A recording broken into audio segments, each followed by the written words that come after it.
Anaemia यानी शरीर में लाल रक्त कणों का कम हो जाना। नमस्कार, दादी योगा चैनल में आपका स्वागत है। हमारे शरीर को फिट रहने के लिए अन्य पोषण तत्वों के साथ साथ आयरन की भी ज़रूरत होती है, क्योंकि आयरन ही शरीर में लाल रक्त कणों का निर्माण करती है और ये लाल रक्त कण हमारे शरीर में हीमोग्लोबिन बनाने का कार्य करते हैं। और हीमोग्लोबिन फेफड़ों से ऑक्सीजन लेकर के रक्त में पहुंचाता है। अगर इसकी कमी हो जाए यानी आयरन की कमी से शरीर में हीमोग्लोबिन कम हो जाता है, जिसकी वजह से थकान, कमजोरी ऐसे लक्षण दिखाई पड़ते हैं। सबसे पहले मैं आपको लक्षण बता दूं कि क्या क्या आपको अगर एनीमिया है तो आपको क्या लक्षण दिखाई पड़ेंगे। चक्कर आना, सिर दर्द होना, थकान, सांस फूलना, दिल की धड़कन का तेज हो जाना, कमजोरी। इसके अलावा त्वचा का रंग पीला, हथेली और पंजों में ठंडा रहना, उनका शरीर के तापमान का भी कम हो जाना और आंखों के नीचे काले घेरे। तो ये तो इसके लक्षण हैं। अब इसका कारण क्या हो सकता है, कारण भी आपको पता होना चाहिए ताकि आप उस चीज़ को आप समझ सकें कि क्या है। पहला तो देखिए, हम महिलाएं अपने खाने का ध्यान नहीं देती हैं, तो इसकी वजह से पोषण की कमी होती है और पोषण की कमी से आयरन कम पहुंचता है, तो फिर रक्तअल्पता तो होगी।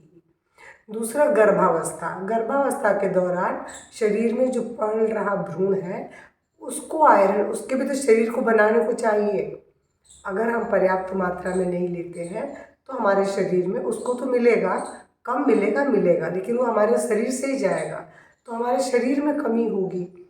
और इसके बाद ब्रेस्ट फीडिंग करने वाली महिलाओं में भी, क्योंकि बच्चा जब फीड करता है तो वही दिक्कत है, आपके शरीर से तो पोषण निकल के जा रहा है और अपने पोषण पे आपने ध्यान नहीं दिया तो आपको भी आयरन की कमी होगी, यानी रक्तअल्पता हो जाएगी। इसके अलावा पाइल्स की समस्या अगर बहुत सीवियर हो, रोज़ रोज़ ब्लीडिंग हो रही हो, तो भी ये समस्या आ सकती है। इसके अलावा ऑपरेशन यानी सर्जरी में कई बार बहुत ज़्यादा ब्लड लॉस हो जाता है। एक्सीडेंट, विटामिन बी 12 की कमी, थैलीसीमिया और आंतों की भी एक समस्या है जिसमें हेमोग्लोबिन कम हो जाता है। ये तो कुछ मैंने आपको कारण बताए कि इन कारणों से ऐसा होता है।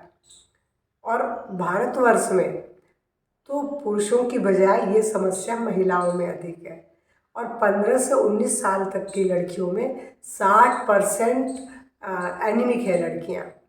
अब आप सोच लो कि कितनी बड़ी जनसंख्या हमारे देश में एनीमिक है, क्योंकि अगर युवा होती लड़कियों में एनीमिक अगर होंगी तो आगे जाके कैसे ज़िंदगी में अपने आप को सर्वाइव कर पाएंगी। अब आपको मैं इसके दूर करने के उपाय बताती हूँ। सबसे पहले कि इन्हें हम इसको किस तरह से किन उपायों को अपना के एनीमिया की समस्या से निजात पा सकते हैं। देखिए, कुछ चीज़ों में ज़्यादातर जो एनीमिया होता है वो पोषण की कमी की वजह से या गर्भावस्था, ये यानी सबके अंदर आपको पोषण ही पर्याप्त मात्रा में लेना है। हाँ, कुछ समस्याओं में होता है कि आपको इससे नहीं होता है, जैसे थैलीसीमिया अगर सीवियर है तो आपको ब्लड चढ़ेगा। आंतों की समस्या में भी आपको पोषण से खाली नहीं मिलेगा, इसलिए उन समस्याओं को छोड़ दिया जाए तो ज़्यादातर में तो आपको आहार से आराम मिल जाता है। केवल आहार आपको बदलना होगा, क्योंकि देखिए जो आयरन है वो 2 तरह का होता है, हेम और नॉन हेम आयरन। हेम आयरन, नॉन हेम आयरन। जो हेम आयरन है वो मतलब मीट, मछली, अंडे, मतलब इनसे मिलता है, चिकन। और भारतवर्ष में आधे से ज़्यादा जनसंख्या तो नॉन मतलब वेजिटेरियन है, लेकिन जो नॉनवेज खाते हैं उनको तो आयरन मिल जाएगा, क्योंकि जो हेम आयरन है वो शरीर आसानी से अवशोषित कर लेती है, लेकिन नॉन हेम आयरन में शरीर को दिक्कत होती है, वो पूरी तरह से अवशोषित नहीं होता और अवशोषण के दौरान कम भी हो जाता है। अब उसके लिए आपको विटामिन सी लेना पड़ेगा। विटामिन सी के साथ अगर आप लेते हैं तो आपका जो आयरन है वो शरीर में अवशोषित होगा। एनीमिया में हमारे शरीर की इम्यूनिटी वीक हो जाती है। इम्यूनिटी वीक हो जाने से हमारा शरीर रोगों से लड़ नहीं सकता है। इसलिए विटामिन सी वाले फल, संतरा, मौसम्बी, नींबू, आंवला, इनका सेवन करें। जो शुरुआत सुबह की जो करना चाहते हैं, एक बेस्ट मैं चीज़ बता रही हूँ कि शहद तो आप सभी लेते होंगे। शहद में नींबू निचो के लें, 1 गिलास पानी में शहद डाल लें और नींबू निचो के ले लें। ये शुरुआत एनीमिक लोगों के लिए बहुत अच्छी है। या फिर आंवले, पानी के अंदर आंवले का रस और शहद मिला लें गुनगुने पानी में, तो ये भी आपके लिए दिन की शुरुआत बहुत अच्छी है, क्योंकि विटामिन सी जाएगा। विटामिन सी हमारे शरीर में महिलाओं शरीर के अंदर रक्त में एनीमिया के जो मरीज हैं उनमें आयरन को अवशोषित करने में हेल्प करता है। तो सबसे पहले मैंने आपको बताया कि आपको क्या करना। दिन की शुरुआत मैंने बता दी आपको, ये बहुत अच्छी शुरुआत होगी। दूसरा, आपको हरी सब्जियां बहुत खानी है, क्योंकि हरी सब्जियों में क्लोरोफिल मौजूद है जो बहुत अधिक मात्रा में आयरन देती है। जैसे पालक है, चुकंदर है, ब्रोकली है, सरसों का साग है। चुकंदर तो उसमें नहीं आएगा, पर उसकी पत्तियों की सब्जी भी आपको वही देगी, बहुत मात्रा में आयरन देगी। उनकी पत्तियों की सब्जी भी आप बना के खाएं, बहुत लाभदायक है। मूली के पत्तों की भी सब्जियां आप बना के खा सकते हैं, उनमें भी बहुत अधिक आयरन है। लेकिन जब भी सब्जी बनाएंगे तो आपको लोहे की कढ़ाई में बनाना चाहिए, जो कि आपको बहुत अच्छी मात्रा में आयरन का सोर्स मिलेगा। अब तीसरी चीज़ मैं बोलूँगी चुकंदर। चुकंदर में फॉलिक एसिड से भरपूर है ये, और इसे आप सलाद, सब्जी, जूस, सूप किसी भी रूप में ले सकते हैं, क्योंकि और इसके अंदर फॉलिक एसिड भरपूर मात्रा में है। इसको जब इसका जूस बनाते हैं तो उसमें आप गाजर, सेब जैसे फल भी मिला सकते हैं, जो फिर पीने में बहुत टेस्टी भी होगा और आपको बहुत अच्छी मात्रा में आयरन देगा ये।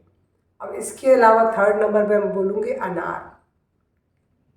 अनार के अंदर कॉपर, पोटेशियम, एस्कॉर्बिक एसिड, ऐसे बहुत सारे मिनरल्स, पोषक तत्व हैं। विटामिन सी तो है ही, तो ये आयरन का भंडार है, ये समझ लीजिए आप। अगर आप 1 गिलास अनार का जूस प्रतिदिन पी रहे हैं तो आपको पर्याप्त मात्रा में मिलेगा, और एनीमिक नहीं होएंगे अगर नहीं है तो, और है तो आपको थोड़ा ज़्यादा लेना पड़ेगा और चीज़ों पर भी ध्यान देना पड़ेगा।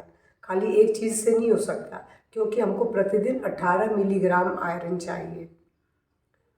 तो अब मैं आपको और चीज़ बताऊँ कि क्या क्या हो सकता है।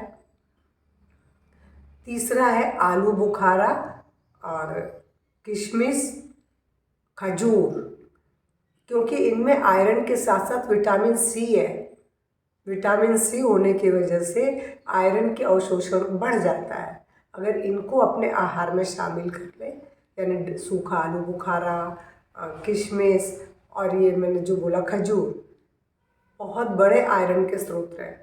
किसी न किसी रूप में इनको अपने आहार में प्रतिदिन में शामिल करें, क्योंकि 18 मिलीग्राम लेना है तो किसी एक चीज़ से नहीं मिलेगा। तो आप इनको भी लीजिए अपने आहार में, क्योंकि बोले विटामिन सी के साथ है ऑलरेडी, तो ये आपके शरीर में आयरन का अवशोषण अपने आप होने लगेगा। अब अगर विटामिन B12 की कमी से आपके अंदर खून की कमी हो रही हो, तो दूध, अंडा, चीज, मीट, मछली, सोयाबीन और चावल, तो जिसमें बहुत से लोग बोलेंगे कि हम तो ये सब चीज़ नहीं खा सकते, मगर सोयाबीन, चावल, दूध और चीज़ तो कोई भी ले सकता है, इनसे भी आपको मिलेगा। और इसके बाद फॉलिक एसिड के लिए दाल, मटर, बीन्स, मेवे, पालक, ये आपको पर्याप्त मात्रा में फॉलिक एसिड भी देंगे, क्योंकि फॉलिक एसिड की वजह से भी एनीमिक हो जाते हैं। इसीलिए जब गर्भावस्था में डॉक्टर्स जो देते हैं वो ये इन्हीं सब की टैबलेट देते हैं, तो आप इन चीज़ों को भी खा करके अपने अंदर ये मात्रा बढ़ा सकते हैं। अब आपको क्या करना, मैंने बोला लोहे के बर्तन में अपने सब्जियों को पकाएं, तो वैसे ही आपके आयरन की मात्रा बढ़ेगी। दूसरा, फल भी बहुत सारे हैं, जैसे पपीता है, केला है, और ये शकरकंद है, सेव तो मैंने, नाशपाती है। इन सब में आयरन बहुत है। जो भी सीजन का फल आ रहा हो, सीजनल फल में ढूंढ के ले आओ कि जिनमें आयरन, केले में भी बहुत आयरन है। जो चीज़ काटने से काली पड़ रही है वो तो है ही। और गहरे रंग के जो भी फल आ रहे हो, जैसे लाल अंगूर है, लाल रंग के मलबरी यानी शहतूत है, और ये आपके खजूर, ये जामुन है, इन सब के अंदर बहुत अधिक है। गहरे रंग के हर फल सब्जी में बहुत अधिक मात्रा में आयरन है। आप निसंकोच उनका, अगर आपका टेस्ट है और सीजन है तो आप ज़रूर खाएं, बिल्कुल खाएं। लेकिन जो पानी पिएंगे, आप रोज़ तांबे के बर्तन में पानी भर के रखें, वही पानी पिएं कि कॉपर मिलेगा। कॉपर भी हमारे खून को बढ़ाने के लिए, आयरन के अवशोषण के लिए ज़रूरी है। अगर आप इतनी चीज़ों का ध्यान रखेंगे तो आप एनीमिक नहीं होंगे। 100% आपका एनीमिया ठीक हो जाएगा और आपका शरीर स्वस्थ होगा। तो मेरे वीडियो को, अगर आपको मेरा वीडियो पसंद आए, मेरी जानकारी पसंद आए, तो लाइक शेयर करेंगे। अगर आपको इससे कुछ अधिक मालूम है तो कमेंट बॉक्स में कमेंट करके बताएं। मैं दूसरे वीडियो में उसको और अधिक ऐड कर लूँगी, क्योंकि जो मुझे अभी ध्यान था, मैंने सोचा क्योंकि इसे बहुत ज़रूरी है, क्योंकि आज आयरन की कमी से बहुत सी महिलाएं और लड़कियां जूझ रही हैं, जिसकी वजह से वो ज़िंदगी में आगे तो बढ़ना चाह रही है, मगर उनके अंदर इतनी कमज़ोरी है कि वो कुछ आगे कर नहीं पा रही है। तो हम जबकि आहार से अपने अंदर ये बदलाव ला सकते हैं। तो मेरा वीडियो पसंद आए तो लाइक शेयर करेंगे। पहली बार मेरे चैनल से जुड़ रहे हैं तो सब्सक्राइब भी करेंगे, और कमेंट बॉक्स में कमेंट करना ना भूलें। मुझे इंतज़ार रहता है, लेकिन लोगों को कमेंट करने में शायद आलस है या वीडियो नहीं पसंद आ रहा है, मुझे समझ नहीं आता है। वो मेरे उत्साह को बढ़ाएगा। तो नमस्कार, धन्यवाद।